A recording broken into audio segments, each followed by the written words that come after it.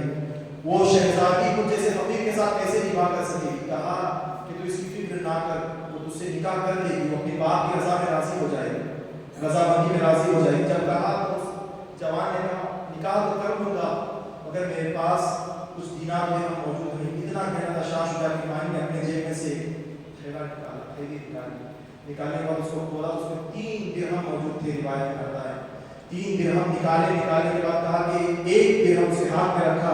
1 درہم کا عطر خریدا. 1 درہم کا کسی دکان والے نے کرانی دکان والے کو بیدار کر کے تھوڑا سا آٹا خرید لے. اور یہ جو درہم بچا ہے نا، جب تم دونوں کا نکاح ہو جائے گا صبح اٹھ کر میں اللہ کی راہ میں صدقہ و خیرات کر دوں گا. 3 درہموں میں نکاح کیا جا رہا ہے. لاکھوں لاکھ روپے میں نکاح نہیں ہو پا رہے، نکاح ٹک نہیں پا رہے. ان اللہ والوں نے 3 درہموں میں نکاحوں کو کیا، نکاح فرمائے. اب وہ جوان خوشی کے ساتھ آیا، 2 درہم لیے، جا کر دکان کو اوپن کروایا، آٹا لیا اور عطر لگایا، جس پر بیٹھا آپ جا کر بچی کو دیکھ نکاح فرما کے راتوں رات نکاح ہو گیا. اللہ کی بارگاہ میں شکر ادا کیا، مولا تو نے میری لاج رکھ لی، میں نے تجھ پر بھروسہ کیا، تو نے میرے بھروسے کو ضائع نہیں فرمایا. دعا کے حوالے سے بات بتاؤں اگر آپ سننا چاہتے ہیں. حضرت شیخ معروف قرضی رحمۃ اللہ تعالی علیہ بہت بڑے اللہ کے ولی گزرے اور ایسے ولی ہیں کہ ان کے مرید حضرت شیخ سے سختی اور ان کے مرید حضرت جنید بغدادی اور حضرت جنید بغدادی کے مرید حضرت ابو بکر شبلی، حضرت ابو بکر شبلی کے مرید حضرت حبیب اعجمی، حضرت حبیب اعجمی کے مریدوں کے مریدوں کے مریدوں کے مرید حضرت غوث پاک رضی اللہ تعالیٰ عنہ. اتنے بڑے شیخ حضرت معروف قرضی رضی اللہ تعالیٰ عنہ، ان کی بارگاہ میں لوگوں کا ہجوم آیا، کہنے لگا حضور آپ بھی جانتے ہیں، ہم بھی جانتے ہیں، برسوں سے بارش نہیں ہو رہی اور آپ اللہ کے ولی ہیں، ہم جانتے ہیں آپ جو بھی دعا کرتے اللہ قبول کرتا ہے. آپ اللہ کے حضور دعا کریں کہ اللہ بارش کا نزول فرمائے. اللہ بارش برسا دے گا، ساری زمین گیلی ہو جائے گی، زمین کی پپڑی نکل رہی ہے، زمین سوکھ رہی ہے. جب کہا حضرت شیخ معروف قرضی چاہتے تو دعا کرتے اللہ قبول بھی فرماتا. جو خدا کا ہو جاتا ہے خدا کی قدرت اس کی ہو جایا کرتی ہے، مگر ایسا نہیں کیا. ان کے خانقاہ کے سامنے، خانقاہ کے اپوزٹ میں کرانے والی کی دکان تھی، کرانی مرچنٹ کی دکان تھی. مخاطب ہو کر کہا وہ دکان جانتے ہو؟